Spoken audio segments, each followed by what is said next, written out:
Mira, quiero que ponga atención, por favor, a la palabra que vamos a estudiar en este momento.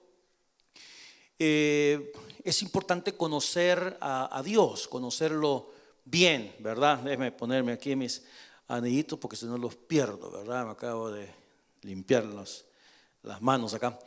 Quiero que ponga atención. Si usted, me encanta cuando las personas toman nota de las cosas que hablamos y bueno, pues, ¿verdad? Es una forma que podamos regresar a la palabra después, al estudio y decir, mira, esto es lo que aprendimos. Yo quiero invitarles, por favor, a abrir sus Biblias en primera epístola de Pablo a Timoteo, en el capítulo 1. Primera de Timoteo, capítulo 1, y que veamos un versículo. Es el versículo 17. Primera de Timoteo 1, 17. Si lo tiene, dice amén, por favor, hasta que yo le escuche. Ok. El mensaje de este mediodía yo le he titulado Dios invisible. Dios invisible. El versículo que tenemos enfrente en pantalla dice: por tanto, al Rey de los siglos, inmortal, note la siguiente palabra, invisible. Quiere decir que no se ve, ¿ok? Por tanto, al Rey de los siglos, inmortal, invisible, al único y sabio Dios, sea honor y gloria por los siglos de los siglos. Amén. Padre querido, yo te ruego una vez más que este mensaje lo bendigas en el corazón de tu pueblo.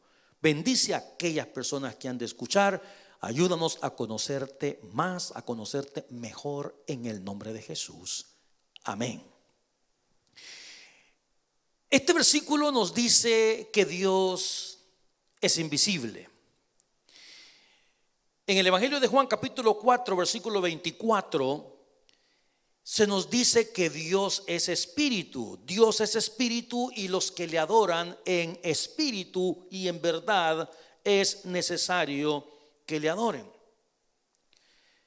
Éxodo capítulo 32 versículo 20 nos dice que a Dios no lo puede ver nadie, ¿ok? Dijo más: no podrás ver mi rostro. Yo creo que tengo mala cita acá.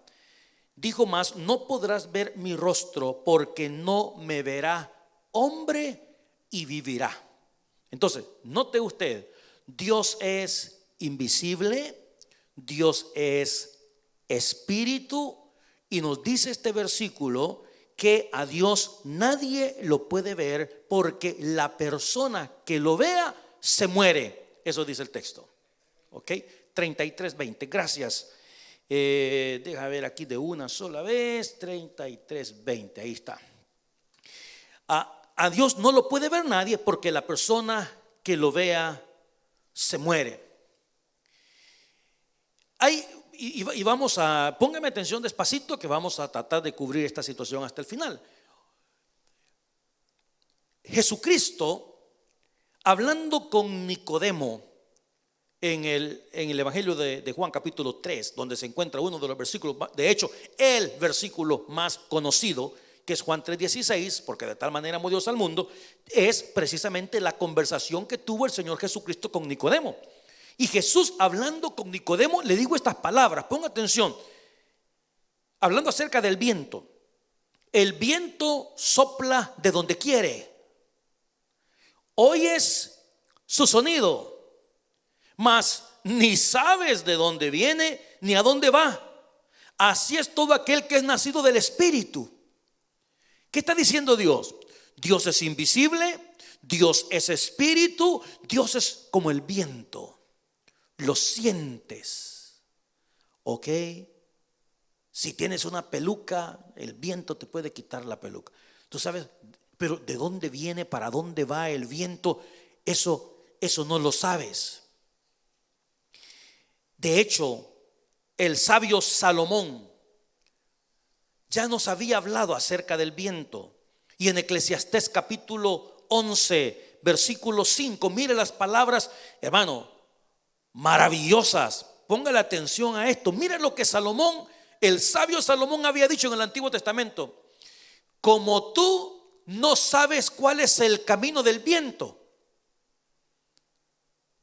Y mire qué otra cosa más: o cómo crecen los huesos en el vientre de la mujer encinta, así ignoras la obra de Dios, el cual hace todas las cosas. Mire qué profundidad la de Salomón en este caso. No sabes el camino del viento, tú no sabes de dónde viene el viento. Nosotros nos hemos inventado, por ejemplo, allá en mi rancho, ¿verdad? En mi país, en El Salvador, la gente dice está haciendo norte, dice, pero nunca dicen está haciendo sur. No sabemos de dónde viene el viento, no sabemos para dónde se mueve, cómo, pero sí lo podemos sentir. Y Salomón nos está hablando de eso. Y es más, Salomón le agrega algo más. Dice que también ignoramos cómo es que crecen los huesos. Mira, hace un tiempo vimos a nuestra hermana Samantha con su pancita, ¿verdad? Pero nosotros no sabemos cómo es que crece. Nadie se puede meter en la panza de una mujer. Van al médico y hacen todos los exámenes habidos y por haber. ¿Ok? Y les ponen algunas cositas en el estómago y usted puede escuchar y esto, pero usted ni sabe siquiera cómo luce la persona. Y dice Salomón: tú no sabes cómo es que los huesos crecen en el vientre de la mujer encinta. Así, de esa manera, ignoras la obra de Dios. Dios es invisible. Dios es espíritu. A Dios no le puede ver nadie, porque el que le vea se muere. Dios es como el viento, que no sabes de dónde viene, que no sabes de dónde va. Porque a Dios solamente, escucha esto por favor, se le puede conocer por la fe. Porque Dios es invisible. Nosotros los cristianos nos movemos en un mundo invisible. En la Nueva Traducción Viviente, Hebreos capítulo 11, versículo 1, dice: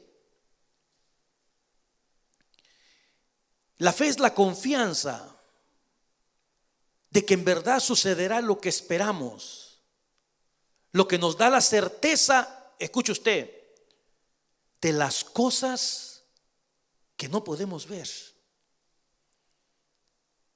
Mire usted, de las cosas que no podemos ver. Es por eso que nosotros los hijos de Dios, repito, nos movemos en un mundo espiritual, en el mundo invisible. Ahora, este versículo nos está hablando de confianza, nos habla de verdad, nos habla de las cosas que van a suceder, nos habla de las cosas que esperamos, nos habla de la certeza, pero al final del día, de cosas que no vemos, de cosas que no miramos. En Hebreos 11:6, siempre la Nueva Traducción Viviente, dice: de hecho, sin fe es imposible agradar a Dios.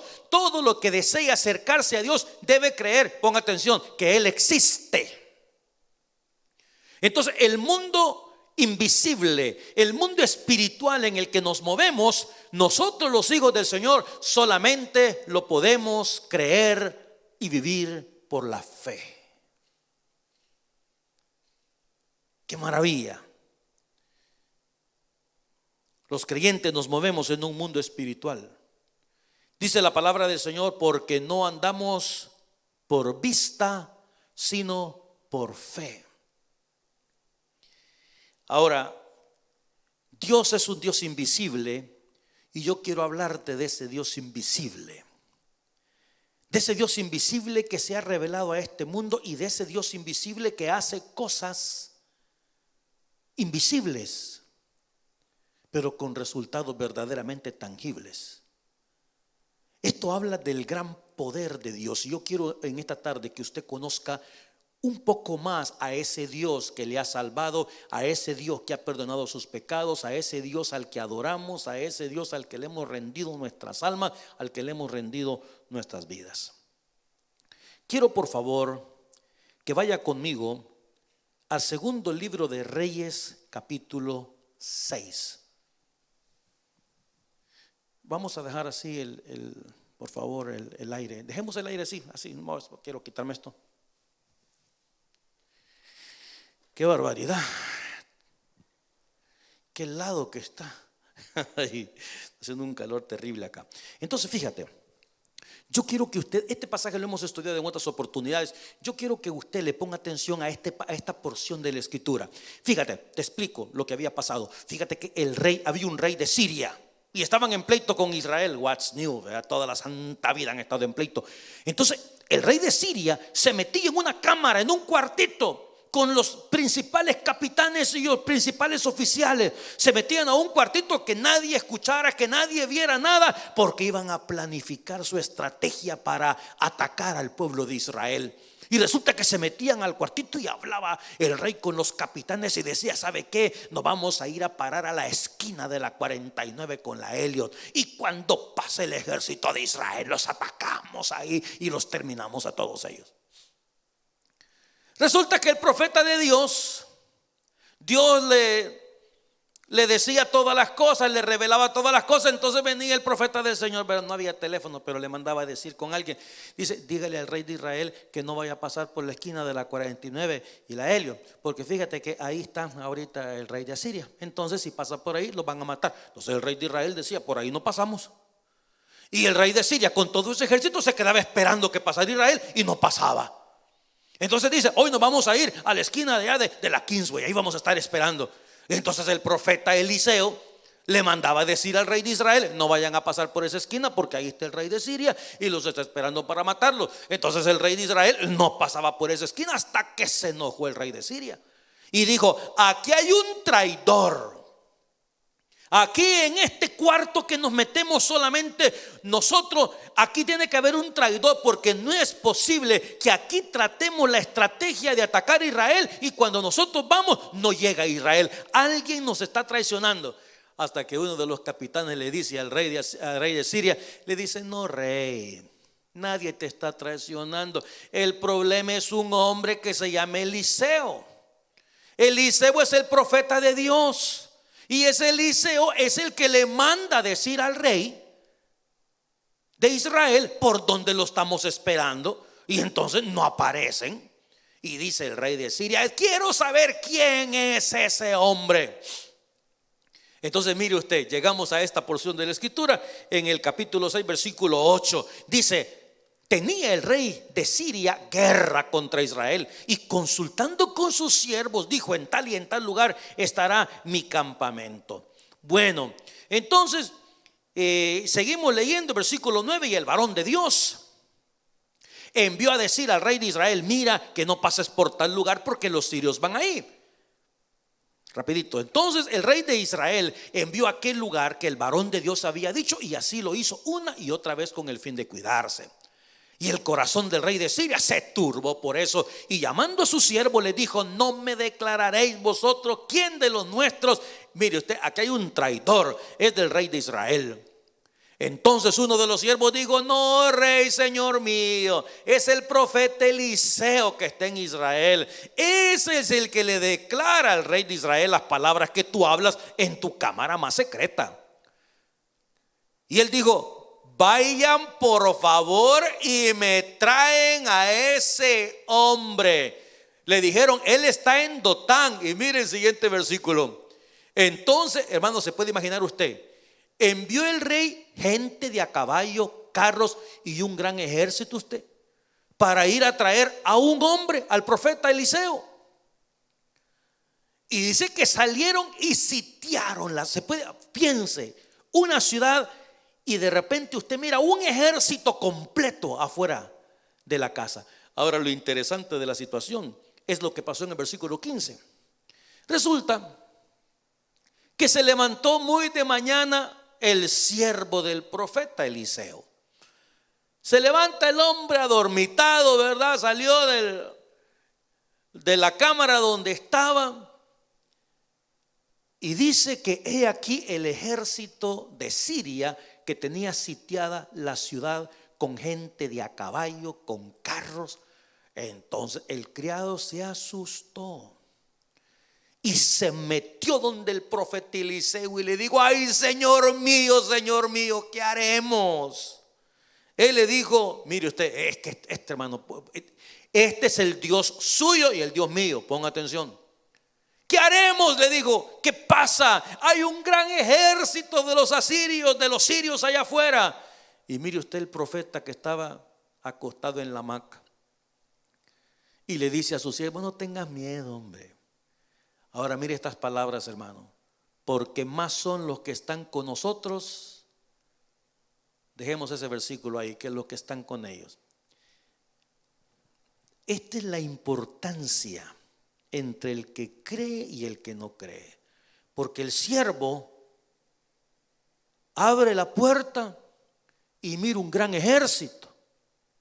Se mete al campamento y dice: Eliseo 1 y yo somos 2. Y abre la puerta y mira un gran ejército y dice: ¿cómo es que nosotros somos más que ellos si aquí solo somos 2 y ellos están allá afuera por miles? Y en el versículo 17 dice la palabra que Eliseo oró y dijo: te ruego, oh Jehová, que abra sus ojos para que vea.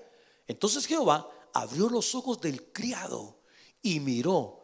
Iglesia, hermano mío querido, ¿sabe qué vio el criado? Que el monte estaba lleno de gente de a caballo y, escuche esto, carros de fuego. ¿Alrededor de quién? Del profeta. Cuando dice carros de fuego, está hablando que los carros reflejaban la gloria de un ser celestial. Y ve lo que estaba ahí alrededor del profeta, hermanos. Y mire el versículo siguiente. Y luego que los sirios descendieron. Ahora fíjate, mire hermano, Dios tiene un sentido del humor como usted no tiene idea. Entonces ahí tenemos al ejército de los sirios. Eliseo tranquilo ni se levantó siquiera, le dijo: no te preocupes, hombre, que son más los que están con nosotros. ¿Sabe qué era ese ejército que tenía Eliseo rodeándolo? Ángeles. Un ejército de ángeles. Pastor, ¿y cómo así? Le estoy diciendo que Dios es un Dios invisible, que Dios es espíritu. Le estoy diciendo que nosotros los cristianos nos movemos en un mundo invisible, en un mundo espiritual, que estamos rodeados de ángeles. El siervo de Eliseo abrió los ojos, abrió el entendimiento, y lo que vio fue un ejército. Eran ángeles que no se veían a los ojos físicos, que no los podían apreciar los ojos humanos, pero era un ejército de ángeles. Era un ejército invisible. Y fíjate cómo son las cosas, hermano. El profeta Eliseo ve el gran montón de gente y le pide a Dios una cosa. Le dice: Señor, quiero que los hagas ciegos a todos. Esa ceguera tenía que ver con confusión. Esa ceguera tenía que ver con algo separado de la realidad. Entonces el ejército estaba ahí y dijeron: bueno, ¿y qué es lo que pasa? Sale Eliseo, hermanos, y les dice: hey, yo no soy el que andan buscando. Ustedes se vinieron a la ciudad equivocada, pero yo sé dónde está el que ustedes andan buscando. Yo sé cuál es la ciudad que ustedes quieren ir. Hermanos, y agarra a esa multitud del ejército de los sirios y se los lleva, adivíneme a dónde, a donde se encontraba el ejército de Israel usted. Y lo lleva al ejército de Israel. Y cuando ya el ejército de los sirios se encuentra frente al ejército de Israel, que era lo menos que se esperaban, le dice Eliseo al Señor: ahora te pido que les abra los ojos. Y cuando les abre los ojos, Dios mío, el ejército de Israel enfrente. Entonces dice el rey del ejército de Israel: siervo, le dijo a Eliseo, ¿quiere que los matemos a todos? Y le dijo: no, denle de comer a todos. Y dice, hermano, que le hicieron una gran fiesta a usted. Mire usted, no los mates. ¿Matarías tú a los que tomaste cautivos con tu espada y con tu arco? Pon delante de ellos pan y agua para que coman y beban y vuelvan a sus señores. Y mire usted lo que pasó en el siguiente versículo. Fue tanta la gran vergüenza, hermano, se les preparó una gran comida.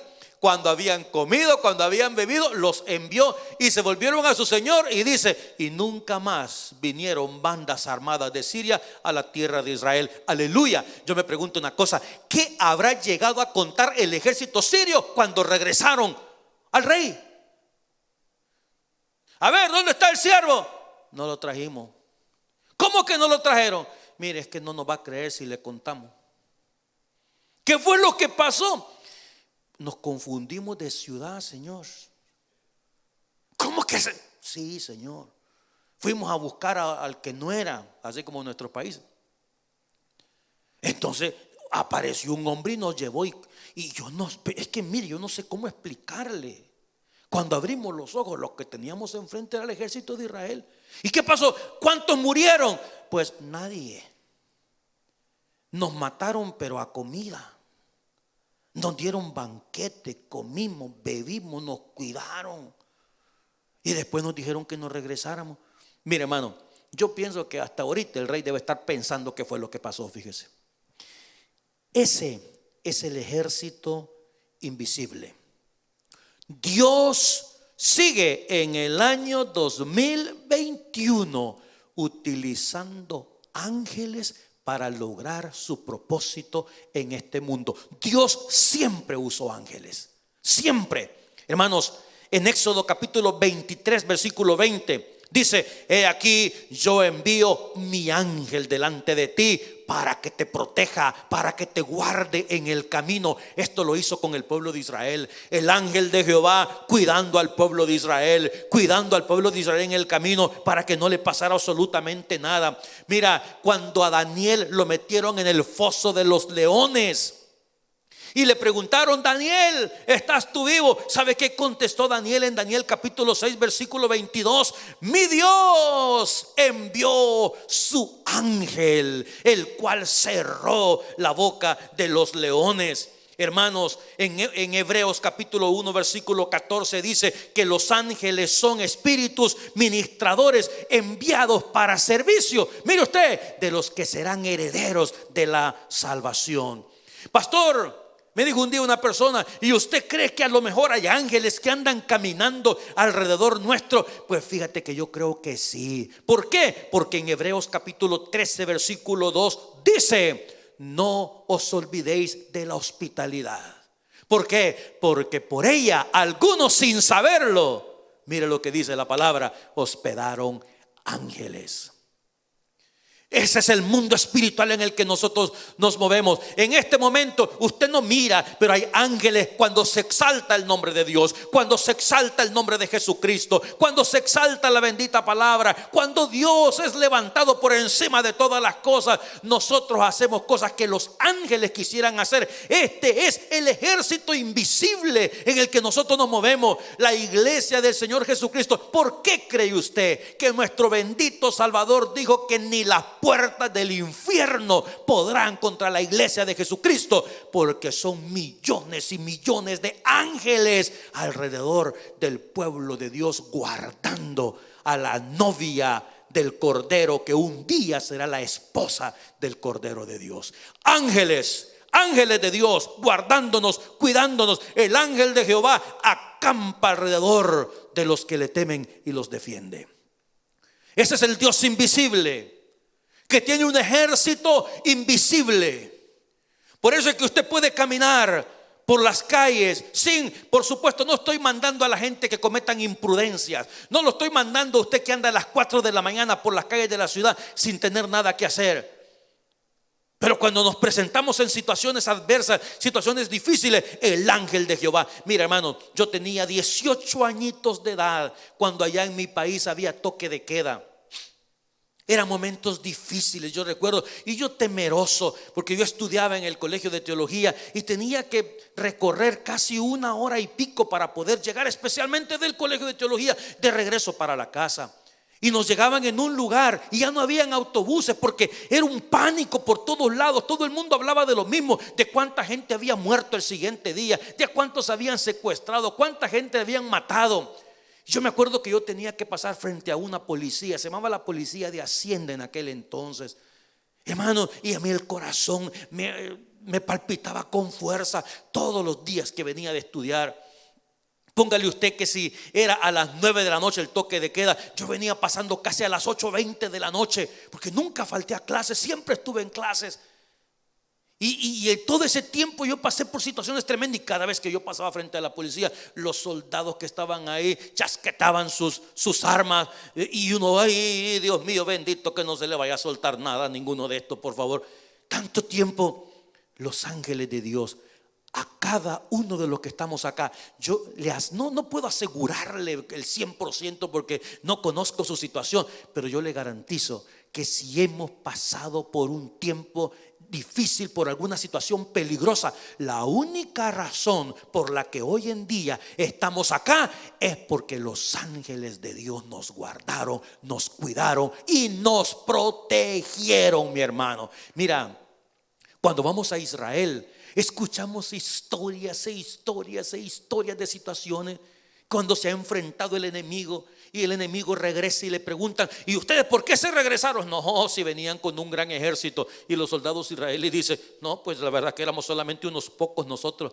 Los ángeles de Dios siguen protegiendo a su pueblo, porque acuérdate, Dios es un Dios invisible, que tiene un ejército invisible. Ahora, mis queridos y amados hermanos, bendito sea el nombre del Señor por ese ejército invisible, pero no todas son buenas noticias. Quiero que sepa también que nosotros los cristianos vivimos una guerra invisible. En Efesios capítulo 6 versículo 10, en la Nueva Traducción Viviente, quiero que le ponga atención. Dice una palabra final: sean fuertes en el Señor y en su gran poder. Pónganse toda la armadura de Dios para poder mantenerse firmes contra todas las estrategias del diablo, pues no luchamos contra enemigos de carne y hueso, sino contra gobernadores malignos y autoridades del mundo. ¿Qué dice ese versículo? ¿Del mundo qué? Invisible.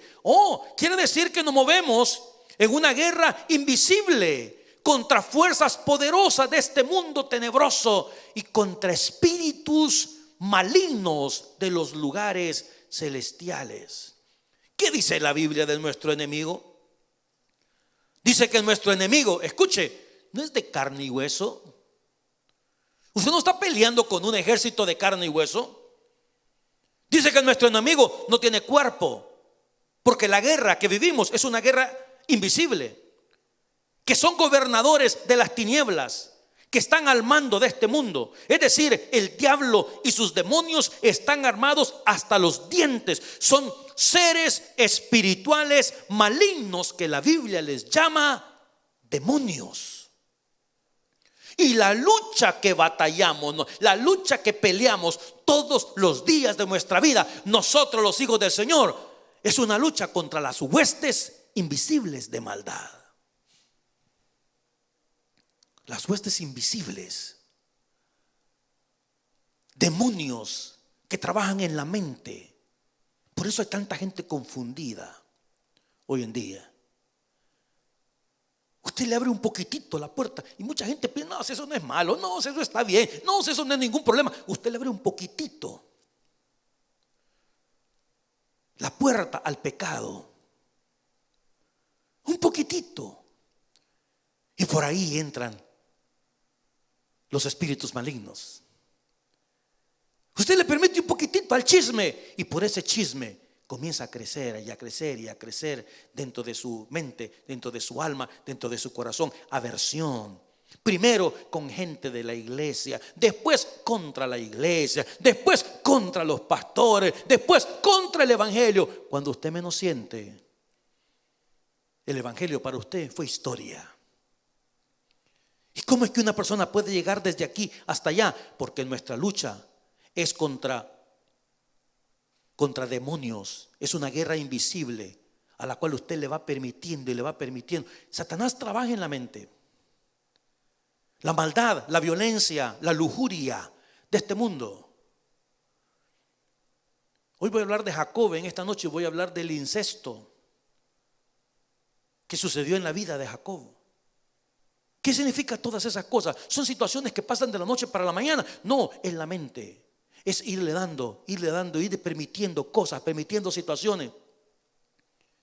Claro, usted no lo ve, usted no lo tiene en su casa. Sí, pero Satanás, el diablo, funciona así. La guerra que nosotros vivimos es una guerra invisible. Cuando usted le habla del evangelio a una persona y encuentra resistencia contra esa persona, ¿sabe por qué? Porque usted está batallando con espíritus malignos en ese instante. La gente que está en contra suya porque usted es evangélico. Mire, en esta ciudad, en Vancouver, Canadá, usted se puede ir a parar al centro de la ciudad en cualquier esquina y hablar de cualquier cosa, de la que sea. Y le van a tomar fotos, le van a tomar video y ay, qué bonito lo que está diciendo ese hombre. Mira, sí, hable de Jesucristo, hable de la salvación, hable de la fe y a ver qué es a ver si le permiten hacer eso. A ratito va a tener personas protestando, personas tirándole piedras, tirándole cosas y creando violencia. Y puede hablar de cualquier perversidad. Ese es el mundo que vivimos. Hay una historia por allá que habla que en Inglaterra, no sé hace cuánto tiempo, dicen que venía una pareja y se desnudaron ahí en el tren, hicieron sexo ahí en el tren. Y la gente lo que hizo es volver a ver para otro lado, sin decir nada. Pero la misma pareja, después de que habían terminado de tener sexo, sacaron un cigarro y se pusieron a fumar. Entonces se levantó la gente y fueron donde el chofer y le dijeron: se supone que en el tren no se debe fumar. Unas cosas sí están mal, las otras no. ¿Y por qué, pastor? Porque vivimos una guerra invisible todos los días. Tenemos a un Dios invisible, un ejército invisible, una guerra invisible. Pero les cuento también, somos miembros y somos parte de un reino invisible. En Mateo capítulo 4 versículo 17 dice la palabra: desde entonces comenzó Jesús a predicar y a decir: arrepentíos. ¿Por qué? Porque el reino de los cielos se ha acercado. Ahora ponga atención, mire lo que dijo Jesús acerca del reino de los cielos, porque a eso vino el Señor. Arrepiéntanse, el reino de los cielos se ha acercado. Él dijo: bienaventurados los pobres en espíritu, porque de ellos es el reino de los cielos. Bienaventurados los que padecen persecución por causa de la justicia, porque de ellos es el reino de los cielos. También dijo: mas buscad primeramente el reino de Dios y su justicia. También dijo Jesús: vendrán muchos del oriente y del occidente y se sentarán con Abraham, Isaac y Jacob. ¿Dónde? En el reino de los cielos. Dijo que el reino de los cielos es semejante a un hombre que sembró una buena semilla, que el reino de los cielos es semejante a un grano de mostaza, que el reino de los cielos es semejante a la levadura que tomó una mujer, que el reino de los cielos es semejante a un tesoro escondido, semejante a un mercader que busca buenas perlas, que es semejante a una red echada en el mar, que es semejante a un padre de familia. A Pedro le dijo: te daré las llaves del reino de los cielos. Dijo que el reino de los cielos es semejante a un rey que quiso hacer cuentas. Dijo: dejad a los niños venir a mí y no se lo impidas, porque de los tales es el reino de los cielos. Y será predicado este evangelio del reino en todo el mundo. El reino, el reino, el reino. Y en Juan capítulo 18 versículo 35 viene la pregunta. Te la has pasado hablando del reino. A ver, ¿dónde está el reino?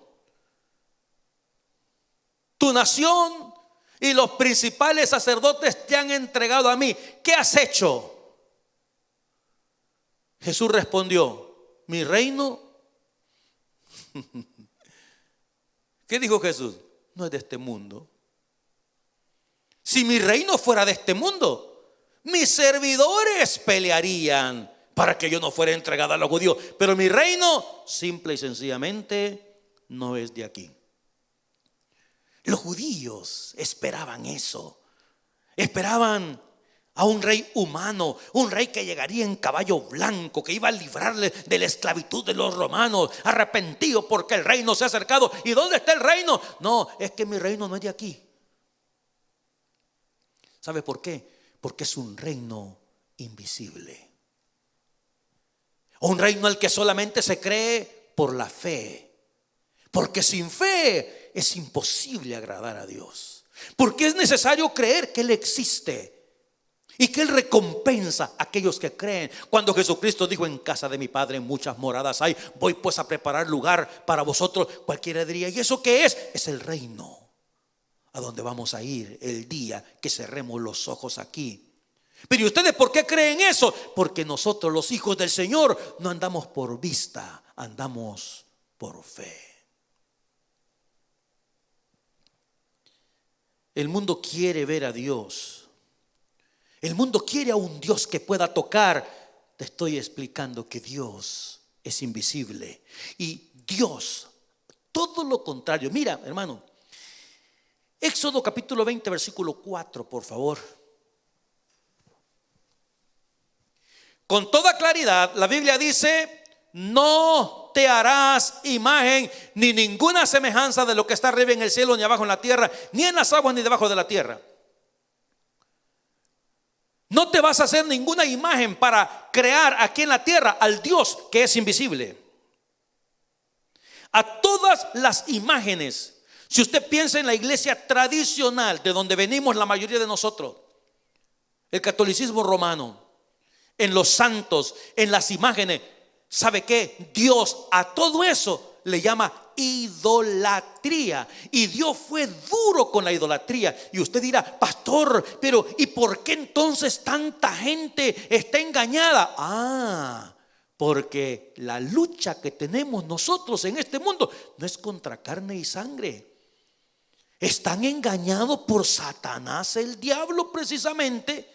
Que la gente ignora las verdades de este libro sagrado y le creen más. Escuche, no lo digo yo, lo que Dios dice a un leño. En Deuteronomio capítulo 4, versículo 15 al 19 dice: guardad pues mucho vuestras almas, pues ninguna figura visteis el día que Jehová habló con vosotros de en medio del fuego, para que no os corrompáis y hagáis para vosotros, mire usted, escultura, imagen de figura alguna, efigie de varón o hembra, figura de animal alguno que esté en la tierra, figura de ave alguna alada que vuele por el aire, figura de ningún animal que se arrastre sobre la tierra, figura de pez alguno que hay en el agua debajo de la tierra. No sea que alces tus ojos al cielo y viendo el sol y la luna y las estrellas y todo el ejército del cielo, seas impulsado y te inclines a ellos y les sirvas, porque Jehová tu Dios los ha concedido a todos los pueblos debajo de todos los cielos. Mis queridos y amados hermanos, Dios dice: no se haga ninguna imagen. Yo no tengo imágenes en la tierra. ¿Y qué es lo que nos enseñaron a nosotros desde niños? Adorar imágenes, adorar los santos. Eso está en contra de la Biblia. O usted le cree a una religión o le cree al Dios de la gloria. Y entonces, pastor, ¿por qué tanta gente? Por ignorancia, hermanos. Ignorancia del libro sagrado. Yo no le estoy pidiendo que crea en mis palabras, le estoy pidiendo que crea en la palabra de Dios, la palabra escrita del Cordero de Dios. En el Salmo 115, versículo 4, claramente dice hasta el versículo 8: los ídolos de ellos son plata. Por supuesto que sí, de oro. Mire, vaya al Vaticano y va a ver qué es lo que más abunda. Figuras, imágenes de plata, imágenes de oro. Cuando Dios dice: no, señores, no me hagan eso. Son obras de manos de hombres. Por supuesto que sí. Y mire, aquí lo dice la Escritura: tienen boca pero no hablan, tienen ojos pero no ven, tienen orejas pero no oyen, tienen narices mas no huelen, manos mas no palpan, pies mas no andan. Es más, dice la palabra, no hablan con sus gargantas. Semejantes a ellos son los que los hacen, y cualquiera que confía en ellos. Pero la gente quiere algo. Sucedió allá en el pueblo de Israel cuando lo sacaron de Egipto. Hicieron unos animales, becerro de oro, este becerro, estos son tus dioses. Y Dios desde los cielos dice: ¿qué pasa? No se hagan imágenes en la tierra, por favor. Estoy hablando del Dios invisible. En Jeremías capítulo 2, versículos 27 y 28. Mire usted, hermano, ¿qué más quiere? Que dicen a un leño. ¿Qué quiere decir eso? A un pedazo de madera. Sí, Señor, madera. Mi Padre eres tú. Y usted ve la fe de la gente ignorante acercándose a esas cosas y adorándolas. Mi padre eres tú y a una piedra tú me has engendrado, imagínese usted.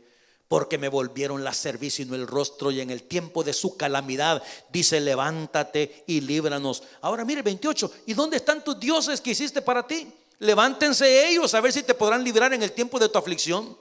Porque según el número de tus ciudades, oh Jehová, fueron tus dioses. ¿Sabe usted que hay ciudades? Yo conozco ciudades en este mundo, hermano. Mira, estados completos que tienen hasta un templo por cada día. Yo he estado predicando en algunos lugares que no se puede ni dormir porque hay procesiones todos los días de gente cargando imágenes en sus hombros.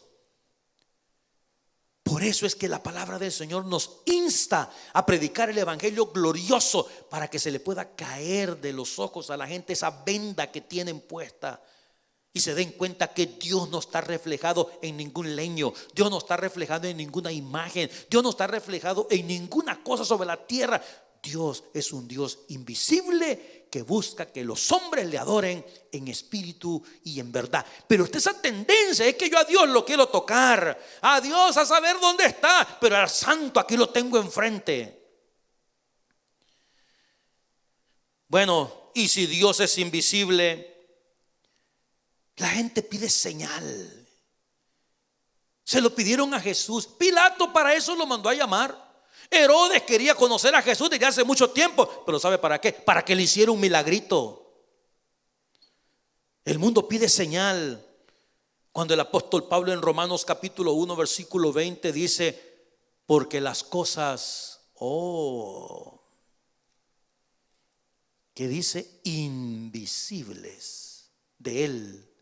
¿Cuáles son las cosas invisibles de Él? Cuando el versículo con el que comenzamos dice: por tanto, al Rey de los siglos, inmortal, invisible, al único y sabio Dios, sea honor y gloria por los siglos de los siglos. Las cosas invisibles de Él, su eterno poder, su divinidad, mire usted, qué maravilla, se hacen claramente visibles desde la creación del mundo, siendo entendidas por medio de las cosas hechas, de modo que no tienen excusa. Pues habiendo conocido a Dios, no le glorificaron como a Dios, ni le dieron gracias, sino que se envanecieron en sus razonamientos y su necio corazón fue entenebrecido. La palabra del Señor dice que la misma creación nos habla de ese Dios invisible. ¿Sabe usted que los ateos acá y la ciencia se contradicen a sí mismos? Es una bobería. Si usted le dice a un científico, si usted le dice a un filósofo, llévelo a un aeropuerto y dígale: mire, fíjese que ayer este avión no existía, hoy de repente apareció él solito. Le aseguro que no le creen, hermano. Mire cómo se contradicen ellos solos. Y usted le dice: ¿cómo no? Si nadie lo hizo, él solito se hizo. Le van a decir: no, porque este avión tiene un diseño. Alguien tuvo que haberlo diseñado. Alguien tuvo que haberlo creado. Y cuando miran el mundo en el que vivimos, la creación maravillosa y perfecta de Dios, ahí sí, se hizo solita. ¿Cómo se contradice el mundo, no es cierto? Detrás del diseño maravilloso y perfecto de creación hay un diseñador. Es el gran poder invisible de Dios que habla y las cosas suceden. Hágase la luz y la luz fue hecha. Ese es el Dios invisible. Y la gente pide señal. Vamos a ver, haznos una señal para ver si es cierto que eres Dios. Y en Mateo capítulo 12 versículo 39 Jesús les dijo: señores, les voy a dar una señal. Esa es la que quieren, se la voy a dar. Él respondió y les dijo: la generación mala y adúltera. ¿Por qué? ¿Por qué demanda señal? Porque no quieren poner su fe a trabajar, porque no quieren activar su fe. Y es la única manera de conocer al Dios invisible, a través de la fe. Por eso dijo: esta generación mala y adúltera demanda señal, pero señal no les será dada, sino la señal del profeta Jonás. Mateo capítulo 16, versículo 4, por la segunda vez Jesús vuelve a repetir la misma historia. La generación mala y adúltera demanda señal, pero señal no le será dada, sino la señal del profeta Jonás. ¿Y qué hizo? Dejándolos, se marchó el Señor. ¿Qué significa esta señal del profeta Jonás? Es Jesucristo diciéndole a este mundo: ¿qué más quieren? Si el Dios invisible se hizo carne y habitó entre nosotros. Y dice Juan: y vimos su gloria, gloria como del unigénito del Padre. Felipe le dijo: Jesús, muéstranos al Padre. Jesús le contesta y le dice: Felipe, tanto tiempo con ustedes y no sabes. El que me ha visto a mí, ha visto al Padre. El mundo demanda señal, Jesús. ¿Qué señal le vas a dar? Yo sé que esta generación perversa, esta generación mala y adúltera pide señal, pero señal no le será dada más que la señal del profeta Jonás. ¿Y en qué consiste eso? En que el Hijo del Hombre será clavado en una cruz y al tercer día resucitará de entre los muertos. La resurrección es la señal más poderosa de que Jesucristo, el Hijo de Dios, el Dios invisible, se hizo carne, habitó entre nosotros, pagó en la cruz el precio de nuestros pecados y nuestras rebeliones, pero al tercer día resucitó de entre los muertos, volvió a la presencia del Padre y en este momento está sentado a la diestra del Dios Todopoderoso. Ese es el Dios invisible al que nosotros adoramos. Ese es el Dios invisible en el que creemos. Ese es el Dios invisible al que le rendimos honor, le rendimos culto y a quien nos doblegamos delante de Él toda nuestra vida, porque Él es el único digno de alabanza y de adoración. Y ese Dios invisible un día dijo estas palabras: he aquí, yo estoy con vosotros todos los días hasta el fin del mundo. ¿Qué significa eso? Significa que nuestro bendito Salvador en este momento está aquí con nosotros, porque ese es el Dios invisible. Y como Él es omnipresente, así como está aquí, está en la China, está en la India, está en la Patagonia, está en todo lugar, porque ese es el poder invisible del Dios que nosotros creemos. Mis queridos y amados hermanos, a este Dios invisible se le conoce únicamente por la fe, porque sin fe es imposible agradar a Dios. Incline su rostro, oremos al Señor. Padre, tu palabra dice que Él es la imagen del Dios invisible, el primogénito de toda creación, porque en Él fueron creadas todas las cosas, las que hay en los cielos, en la tierra, visibles e invisibles, sean tronos, sean dominios, sean principados, sean potestades. Todo fue creado por medio de Él y para Él. Dios es espíritu, y los que le adoran es necesario que le adoren en espíritu y en verdad. Te adoramos, Padre. Bendecimos tu nombre. No sabemos de dónde viene el viento, ni por dónde sopla, pero podemos sentirlo. De igual manera podemos sentir tu presencia en nuestros corazones, ardiendo en nuestra alma cuando escuchamos esta palabra gloriosa. Cuando sentimos tu presencia en medio nuestro, cuando podemos sentir tu abrazo, cuando podemos sentir tu poder, tu presencia real en medio de tu iglesia. A ti sea la honra y la gloria por los siglos de los siglos. Mientras todos oramos, si usted nunca antes ha recibido a Cristo en su corazón, pero quisiera hacerlo en este momento, hoy es un buen momento para comenzar una vida nueva. Es un buen día para comenzar una vida nueva. Dígale al Señor: Señor, en este día te pido perdón por mis pecados. Te doy gracias por lo que hiciste en la cruz, al derramar tu sangre preciosa para el perdón de mis pecados. Señor, te recibo como mi Señor y Salvador personal. Gracias, gracias por tu sacrificio en la cruz.